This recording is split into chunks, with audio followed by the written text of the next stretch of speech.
बिस्मिल्लाहिर्रहमानिर्रहीम। Dear students, बहुत बहुत शुक्रिया आपने इस चैनल को ट्यून किया जिसका नाम है केमिस्ट्री बाय फैसल रियाज। अब अगर आपने चैनल को सब्सक्राइब नहीं किया तो जल्दी से सब्सक्राइब कर लें। हमारा आज का टॉपिक है पीरियोडिसिटी ऑफ प्रॉपर्टीज़।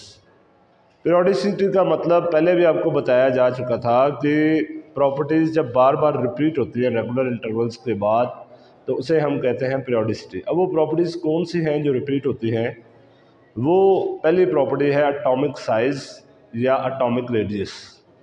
अब एटॉमिक साइज़ आपको पता है, जैसे कि नाम से ज़ाहिर है एटम का साइज़, चूँकि एटम बहुत ज़्यादा छोटा होता है इसलिए उसकी जो बाउंड्री है वो फिक्स नहीं होती, क्योंकि इतना छोटा एटम होता है कि उसका साइज़ मालूम करना बहुत मुश्किल होता है और उसकी बाउंड्रीज फिक्स नहीं होती। इसलिए ये अज्यूम किया जाता है, ये फ़र्ज़ किया जाता है कि एटम जो है वो स्फीयर्स है, गोल है।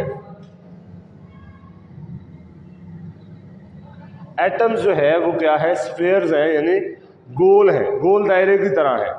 अब जब दो या दो से ज़्यादा एटम एक दूसरे के करीब आते हैं तो वो एक दूसरे को टच करते हैं ऐसे, ठीक है जी। जब दो या दो से ज़्यादा एटम्स एक दूसरे के करीब आते हैं तो वो एक दूसरे को टच करते हैं। तो ये है जी एटॉमिक साइज़। अब एटॉमिक रेडियस क्या होता है? एटॉमिक रेडियस, ये दो एटम्स मिले हुए हैं साथ, हमने क्या करना है, इनका रेडियस निकालना है। रेडियस मैथ की ज़ुबान में किसे कहते हैं कि आपने किसी भी सर्कल के सेंटर से उसकी बाउंड्री तक का डिस्टेंस लेना है, इसे कहते हैं रेडियस।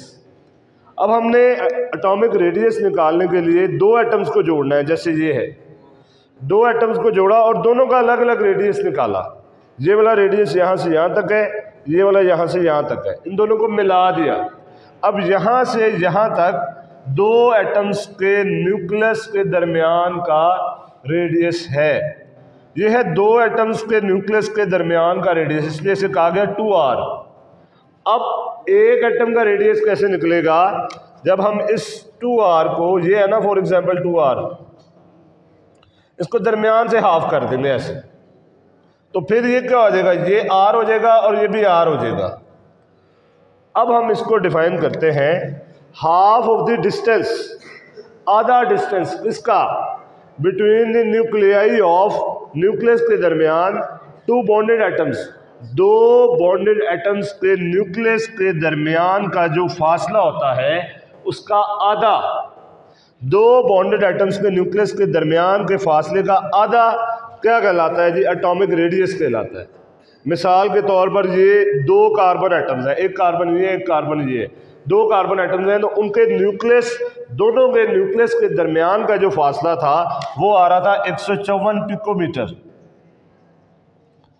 ये 2r है, लेकिन हमें 2r तो नहीं चाहिए, हमें तो r चाहिए। तो हम क्या करेंगे? हम इसको हाफ कर देंगे, इसका आधा कर देंगे, वैसे हम 2 से डिवाइड कर देंगे। जब हम इसे 2 से डिवाइड करेंगे तो ये आएगा 77 पिकोमीटर। यानी यहाँ पर जो एटॉमिक रेडियस आ रहा है वो क्या आ रहा है जी? 77 पिकोमीटर, 77 पिकोमीटर, ये इसका एटॉमिक रेडियस है। तो इस तरह से हमने एटॉमिक रेडियस जो है वो कैलकुलेट करने हैं। अब हमने क्या करना है? अब हमने ट्रेंड्स देखने हैं पीरियोडिक टेबल में। ट्रेंड्स का मतलब है कि ये अक्रॉस द पीरियड किस तरह चेंज हो रहा है एटॉमिक साइज और एटॉमिक रेडियस, और डाउन द ग्रुप जो है वो कैसे ये चेंज हो रहा है, दोनों एटॉमिक साइज और एटॉमिक रेडियस। चूँकि दोनों चीज़ें मिलती जुलती हैं तो जो एक होगा वही दूसरा होगा। तो अब ट्रेंड्स इन पीरियोडिक टेबल पढ़ना है, यानी उसकी वेरिएशन, वेरिएशन कहते हैं उसकी तब्दीली को, variation across a period, period के अक्रॉस ये जो एटॉमिक साइज और एटॉमिक रेडियस है ये किस तरह चेंज हो रहे हैं। अगर हम पीरियड को देखें तो हमें पता है हम लेफ़्ट टू राइट जाते हैं ऐसे, इसे बोलते हैं पीरियड, हॉरिजॉन्टल रोज को। अगर हम लेफ़्ट टू राइट जाएं तो एटॉमिक साइज या एटॉमिक रेडियस बढ़ते हैं। क्यों बढ़ते हैं? क्योंकि चार्ज बढ़ता है। चार्ज क्यों बढ़ता है? क्योंकि रेडियस में ये होता है कि एक ही शेल में इलेक्ट्रॉन्स आगे ऐड होते जाते हैं। जब एक ही शेल में इलेक्ट्रॉन्स आगे ऐड होते जाएंगे, यानी एटॉमिक नंबर बढ़ता है ना, एटॉमिक नंबर बढ़ता है तो नंबर ऑफ प्रोटॉन्स बढ़ेंगे, नंबर ऑफ प्रोटॉन्स बढ़ेंगे तो नंबर ऑफ इलेक्ट्रॉन्स बढ़ेंगे, जब नंबर ऑफ इलेक्ट्रॉन्स बढ़ेंगे तो इफेक्टिव न्यूक्लियर चार्ज बढ़ेगा, यानी न्यूक्लियस की अट्रैक्शन वैलेंस शेल इलेक्ट्रॉन्स के ऊपर बढ़ेगी और वो जोर से खींचेगा उसको। जब वो जोर से खींचेगा तो उसका जो साइज है वो क्या हो जाएगा, कम हो जाएगा। यही लिखा है यहाँ पे जी, atomic size increases, atomic radius भी इंक्रीज होता है। क्यों? एटॉमिक नंबर इंक्रीज होता है क्रॉस द पीरियड। जैसे जैसे आगे चलते जाते हैं, ये देख रहे हैं आप 3, 4, 5, 6, यानी आगे जाते जाते ये एटॉमिक नंबर बढ़ रहा है। यानी एटॉमिक नंबर असल में क्या है, नंबर ऑफ इलेक्ट्रॉन्स ही तो है। नंबर ऑफ प्रोटॉन्स या number of electrons increases in the same shell. Number of protons या नंबर ऑफ इलेक्ट्रॉन्स एक ही शेल में क्या हो रहे हैं, बढ़े। अच्छा, ये बढ़ने से क्या होगा, इफेक्टिव न्यूक्लियर चार्ज बढ़ेगा। जब इफेक्टिव न्यूक्लियर चार्ज बढ़ेगा तो क्या होगा, न्यूक्लियस की जो अट्रैक्शन है वो बाहर वाले इलेक्ट्रॉन्स के ऊपर वो बढ़ेगी। Greater force of attraction on the valence shell electrons. और जब ये सारी बातें होंगी तो क्या होगा जी, जो एटॉमिक रेडियस है या एटॉमिक साइज है वो बढ़ेगा। मिसाल के तौर पर दूसरे पीरियड्स के एलिमेंट्स लिखे हैं यहाँ पे, lithium, beryllium, boron, carbon, nitrogen, oxygen, fluorine और नियॉन। ऊपर उनके एटॉमिक नंबर लिखे हैं 3, 4, 5, 6, 7, 8, 9, 10। नीचे उनके एटॉमिक रेडियाई लिखे हैं पिकोमीटर में। तो ये पिकोमीटर में, पिकोमीटर इसका यूनिट है। लिथियम का 152 है, बेरिलियम कम हो गया 112, मजीद कम हो गया 85, फिर कम हो गया, फिर कम हो गया, कम हो गया, वैल्यू कम होते होते 69 पे हो गई। क्यों कम हो रहे हैं एटॉमिक रेडियाई? वही बात, ये इन बातों की वजह से, क्योंकि जो बाहर वाले इलेक्ट्रॉन हैं उनको न्यूक्लियस जोर से अपनी तरफ खींचता है। जब जोर से खींचेगा तो उसकी तरफ जो है वो सिकुड़ जाएंगे।